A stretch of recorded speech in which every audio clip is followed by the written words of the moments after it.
आखिर क्यों दिए मक्कार अंग्रेज ने देवी अहिल्या को रंगीन वस्त्र तोहफे में। नमस्कार दोस्तों, स्वागत है आपका आपके अपने चैनल हंग्री स्पिरिट्स में। हंग्री स्पिरिट्स देख रहे सारे दर्शकों का मैं अंजू शर्मा दिल से स्वागत करती हूँ। भारत परंपराओं का देश है और ये परंपराएं बहुत अच्छे से मानी भी जाती हैं और उनको निभाया भी जाता है। जो कुछ रूढ़िवादी परंपराएं थी उनके ऊपर देवी अहिल्या ने स्टैंड भी लिया और उनको बदलने की कोशिश भी की, और ये सारी बातें देवी अहिल्या के साथ साथ ही चली है दोस्तों। और आज जब अंग्रेज आते हैं और तोहफे में रंगीन वस्त्र लाते हैं देवी अहिल्या के लिए, सब लोग हैरान होते हैं, जो हमने कमिंग अप में देखा, और तो कुछ ही सवाल भी उठाते हैं कि हिम्मत कैसे हुई ऐसा करने की, मगर ये क्या उनकी गलती थी या फिर साजिश थी। चलिए बात करते हैं। पहले वही निवेदन, जिन्होंने अभी तक चैनल को सब्सक्राइब नहीं किया है कर लीजिए, साथ में दोस्तों बेल आइकॉन दबाइएगा ताकि आपको हमारे वीडियोस के नोटिफिकेशन मिलते रहें। जैसे देवी अहिल्या ने कहा और बाकी सब ने भी कहा कि अंग्रेज का यहां आना शुभ नहीं है, वो कुछ ना कुछ फायदा अपना सोच के ही आए हैं। मालेराव को बहुत समझाया मगर मालेराव जब नहीं माने तो देवी अहिल्या को उनकी योजना सुनने के लिए अंग्रेजों की उनको अपने वाड़े में बुलाना पड़ा। तो यहाँ पे ये चीज भी बड़ी इंपॉर्टेंट है दोस्तों कि आखिर देवी अहिल्या ने क्यों मालेराव की बात मानी। तो मालेराव की बात मानने के पीछे ये वजह जरूर रही होगी कि मालेराव ने ये सारी कन्वर्सेशन सारे दरबार के सामने की थी।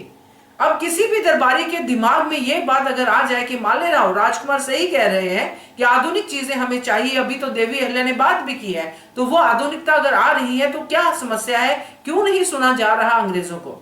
अगर एक पर्सन भी दिमाग में आ गई तो यह सोच बड़ी भयानक हो सकती है। इसीलिए देवी अहिल्या ने मालेराव की बात मानी और मालेराव के जरिए सबको यह संदेश देने की कोशिश की कि हम सुन के और देख के ही कोई फैसला लेंगे, उनकी योजना सुनेंगे।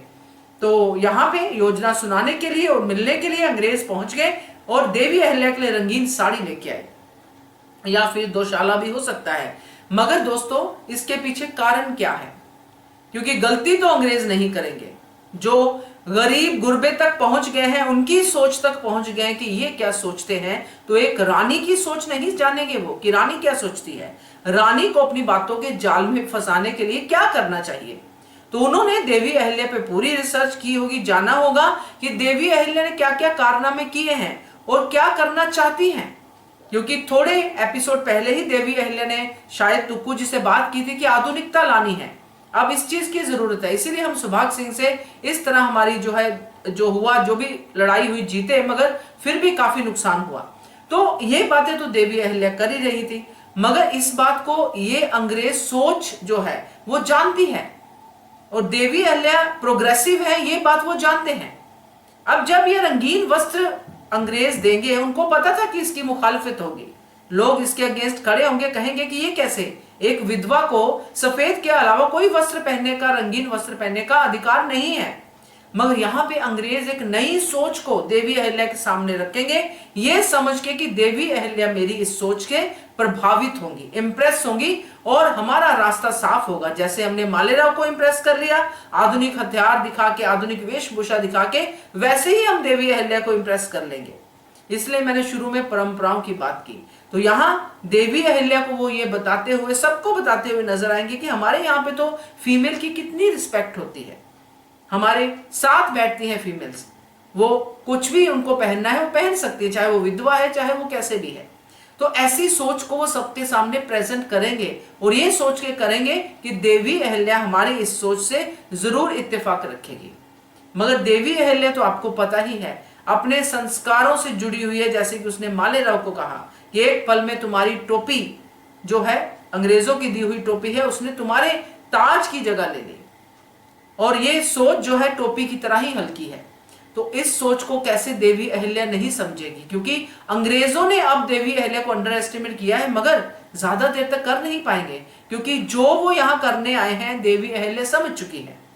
इसलिए इस विषय पे भी वो उतनी प्रवोक नहीं होंगी, और उस विषय को, ये जो साड़ी और रंगीन कपड़ों का विषय है, इसको भी इतनी स्मार्टली से हैंडल करेंगी कि सबको पता चले कि हमें हमारी परंपराओं के साथ जीना है और उन परंपराओं को दूर भगाना है जो ह्यूमैनिटी से दूर है। यही तो देवी अहल्या का शुरू से रहा है। इंसानियत के ऊपर अगर बन आती है तो उस परंपरा को हम आगे नहीं बढ़ाएंगे, हम नई परंपरा लेके आएंगे। मगर यहाँ पे तो रंगीन या जो भी कपड़ों की बात हो रही है उसमें ये चीज जो है अंग्रेजों की डाली हुई है, ये समझ जाएगी, और इसमें इंसानियत का कोई हाथ नहीं है। चॉइस अपनी अपनी है, ये जरूर देवी अहल्या कहेंगी, मगर यहाँ पे हम ये सफेद कपड़े पहनना अपना जो है सम्मान समझते हैं।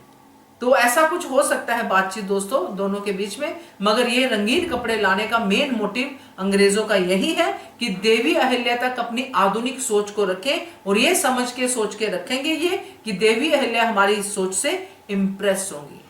देखते हैं क्या होता है, मगर अभी तक तो यही लग रहा है। आपका क्या कहना है इसके बारे में कमेंट कीजिएगा। देखते रहिए channel hungry spirits. Thank you so much. Subscribe to our channel by clicking the subscribe button. Click the bell button and enjoy the latest uploads from our channel.